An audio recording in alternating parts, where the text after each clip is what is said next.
জয় গুরু। আজ পরম প্রেমময় শ্রী শ্রী ঠাকুর অনুকূলচন্দ্রের 138তম শুভ আবির্ভাব দিবস।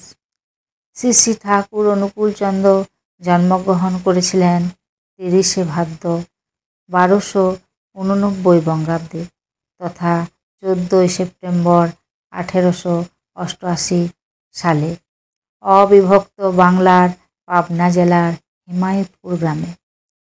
2025 খ্রিস্টাব্দ হিসাবে আজ 16ই সেপ্টেম্বর মঙ্গলবার আমরা পালন করছি তার 138তম শুভ আবির্ভাব দিবস।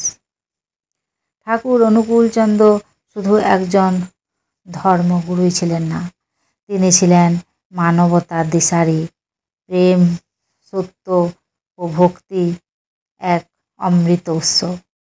তিনি বলেছিলেন, মানুষকে মানুষ করতে হবে, তাহলেই সব কিছু সুন্দর হবে। তার জীবনের মূল বাণী ছিল, মানুষ আপন, টাকা পর, যত পারিস মানুষ ধর। সত্যে স্থিত হও, ভক্তি ধারণ করো, প্রেমে পূর্ণ হও, আর মানুষকে মানুষ করার কাজে নিয়োজিত হও। জীবনের প্রতিটি ক্ষেত্রে সত্যকে আঁকড়ে ধরা। ঠাকুরের আদর্শ আমাদের শিক্ষা দেয় মানব সেবাকে সর্বোচ্চ ধর্ম হিসাবে গ্রহণ করা এবং প্রেমের মাধ্যমে সব কিছুকে একত্রিত করা।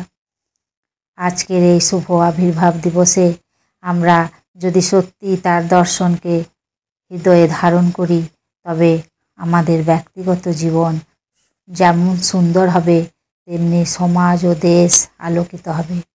ঠাকুর আমাদের শিখিয়েছেন মানুষের মঙ্গলই প্রকৃত পূজা।